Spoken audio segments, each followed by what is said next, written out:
সর্বপ্রথমে একটা মশলা করে নেব, সেটা হচ্ছে এই যে টমেটো, আদা আর কাঁচা লঙ্কা দিয়ে একটা মিক্সিতে পেস্ট বানিয়ে নেব। তো এখানে আমার মিক্সিতে পেস্ট করাটা হয়ে গেছে, পেস্টটাকে সাইড করে রেখে দেবো। এবার এখানে তেল গরম করে নিয়েছি, তাতে একটু দিয়ে দেবো অল্প সামান্য লবণ দিয়ে এখানে ডুমো ডুমো করে আলুগুলো কেটে রেখেছি সেগুলোকে দিয়ে ফেলে দেবো।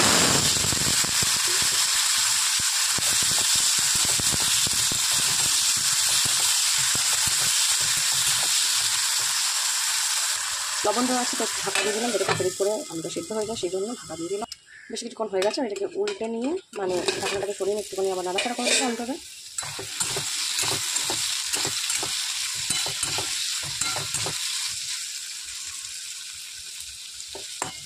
মোটামুটি নরম হয়ে এসছে আলুটা।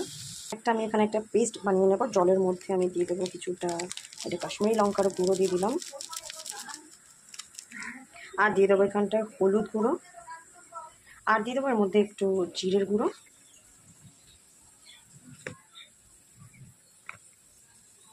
যেহেতু কাঁচা লঙ্কা দেবো তাই কাঁচা লঙ্কা দিয়েছি, তাই জন্য শুকনো লঙ্কার গুঁড়োটা খুব সামান্য, একদমই অল্প সামান্য দেবো,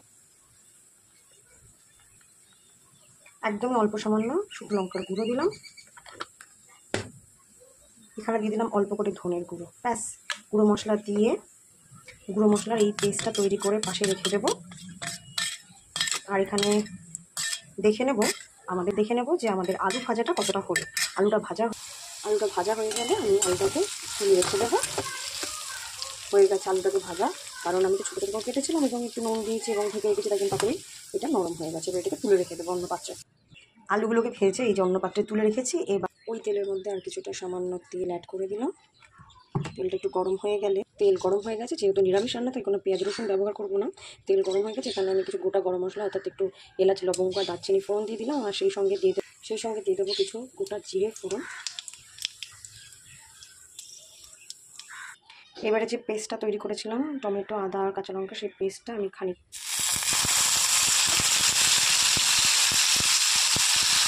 ভালো করে নাড়াচাড়া করে নেবো।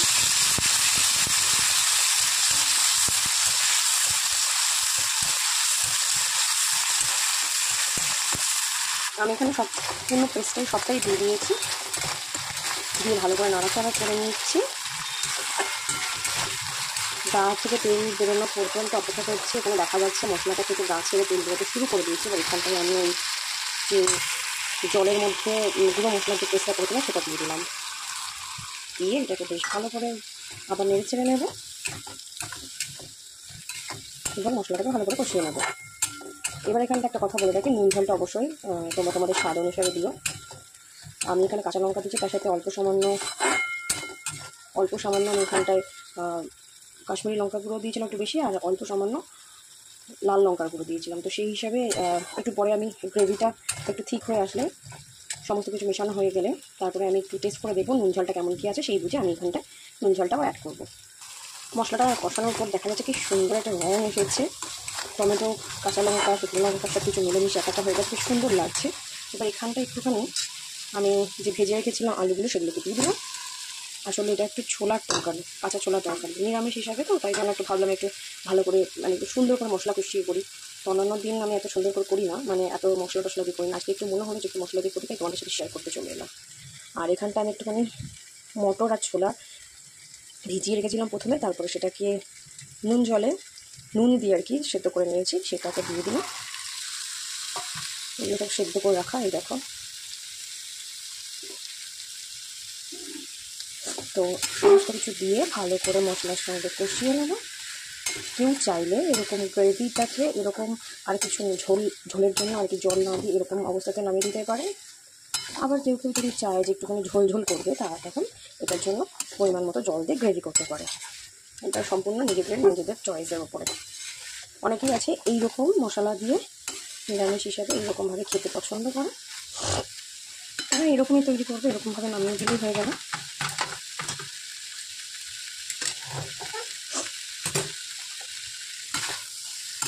যারা গ্রেভি পছন্দ করো না, যারা শুকনো চাও, তারা এই অবস্থায় এই স্টেজে একটু নাড়াচাড়া করে খানিকক্ষণ রেখে তারপরে উপর থেকে গরম মশলা আর ধনেপাতা, যারা খেতে পছন্দ করো ধনেপাতা দিয়ে নামিয়ে দিতে পারো। আর যারা গ্রেভি পছন্দ করো তারা এই সময় এখানটাতে আমি ওই মশলার বাটি ধোয়া জল খানিকটা দিয়ে দিলাম। যেহেতু আমি গ্রেভি বানাবো তাই জন্য আরেকটু জল লাগবে আমার। একেবারে কষা কষাও করবো না, আবার একেবারে ঝোল ঝোল করবো না, হালকা গামাখা গামাখা ব্যাপারটা রাখবো বলে তাই জন্য আর অল্প সামান্য জল এখানে অ্যাড করে দিলাম। যেহেতু কাঁচা ছোলা এবং আলু সব কিছুই একটু জল শুষে নেবে, তাই জন্য জলটা সেই পরিমাণে দিলাম এবং এটাকে একটুখানি ফুটতে দেওয়ার জন্য রেখে দেবো। গ্রেভিটা ফুটে উঠুক, ততক্ষণ আমি একটু দেখে নিই যেখানে নুন ঝালের কী ব্যাপার আছে, একটুখানি টেস্ট করে বুঝে আমি নুন আর ঝালটা দেবো। নুনটা লাগবে তাই জন্য আমি একটু পরিমাণ মতো লবণ দিয়ে দিলাম, দিয়ে আবার একটু নাড়াচাড়া করে নেব। আসলে নিরামিষ রান্নার দিনে খুব চিন্তা থাকে যে কী দিয়ে কী করবো। তো এরকম আলু আর যদি ছোলা বাড়িতে থাকে, চট করে এই রেসিপিটা বানিয়ে নিতে পারো তোমরা। বেশ ভালোভাবে ফুটে উঠেছে, এখানটায় আমি অল্প সামান্য দিয়ে দেবো কেচাপ।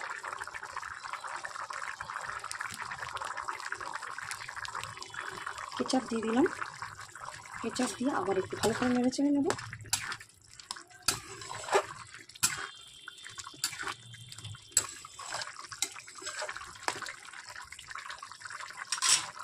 বেশ ফুটে উঠেছে, এবার এখানটায় আমি একটু ভাজা মশলা অ্যাড করে দেবো। এখানে জিরে, ধনে, মৌরি আর শুকনো লঙ্কা শুকনো খোলায় ভেজে নিয়েছিলাম, সেটা গুঁড়ো করে নিয়েছিলাম, সেটা আমি দিয়ে দিলাম। একেবারে নিরামিষ রান্না এটা, তাই জন্য এখানে কোনোরকম কোনো পেঁয়াজ রসুন আমি ইউজ করবো না বা করিনি। এটা তৈরি হয়ে গেছে, এবার নামানোর আগে আমি এখানে ভাজা মশলাটা অ্যাড করেছি। তোমরা চাইলে গরম মশলা দিয়েও নামাতে পারো, কিন্তু আমি এখানে গরম মশলাটা আজকে দেবো না ঠিক করেছিলাম, তো সেই হিসেবে গরম মশলা আমি দিইনি, আমি আজকে ভাজা মশলাটা দিয়েছি। আর লাস্টে নামানোর আগে আমি এখানটা একটু দিচ্ছি বেশ কিছুটা চিনি, একটু মিষ্টি মিষ্টি যেন খেতে লাগে। যেহেতু আমি বিভিন্ন রকমের লঙ্কা ইউজ করেছি, কাঁচা লঙ্কার পেস্ট দিয়েছি, আবার একটু শুকনো লঙ্কার গুঁড়ো দিলাম, তো সেই হিসাবে নুন ঝালটা ব্যালেন্স করার জন্য আমি একটুখানি চিনিটা দিয়ে দিলাম। আমি এখানে কোনো ধনে পাতা ইউজ করবো না আজকে, তোমরা চাইলে একটু ধনে পাতাও দিয়ে দিতে পারো। ব্যাস আমার এটা হয়ে গেছে, পুরোপুরি রেডি। গ্যাসটাকে করে দিলাম অফ। তোমরাই বলো রেসিপিটা কেমন লেগেছে তোমাদের, আর আমাকে কমেন্টে জানাতে ভুলো না নিরামিষ এই রান্নাটা তোমাদের কাছে কেমন লেগেছে। অনেক দিন ধরে এরকম একটা রেসিপি তৈরি করব ঠিক করেছিলাম, তো তোমাদের সাথে এই জন্য শেয়ার করলাম। অবশ্যই আমাকে জানাতে ভুলো না তোমাদের কেমন লেগেছে রেসিপিটা, আর আমার চ্যানেলে সাবস্ক্রাইব করে আমার পাশে থেকো। এবং আর অন্য কীরকম ধরনের রেসিপি তোমরা দেখতে চাও আমাকে অবশ্যই যে কমেন্টে জানাতে পারো, আমি তোমাদের কথা রাখার চেষ্টা করব। আর এই যে রান্নাটা আজকে করলাম, এটা কিন্তু গরম গরম রুটি পরোটা দিয়ে খুব ভালো লাগে খেতে, আর গরম ভাতে তো ভালো লাগেই। আমি যেহেতু এখন করলাম তার মানে আমি লাঞ্চে অবশ্যই ভাত দিয়ে খাবো। আর এই নিরামিষ যে রান্নাবান্নার দিনে যে চিন্তাটা থাকে, সেটা এই রেসিপিটা রান্না করে বাড়ির সকলের মন জয় করো।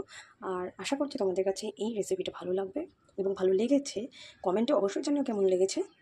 আজকের মতো এখানেই টাটা, আবার দেখা হবে পরের কোনো ভিডিওতে বা লাইভে। ততক্ষণ পর্যন্ত সকলে ভালো থেকো, সুস্থ থেকো, আনন্দ থেকো, টাটা।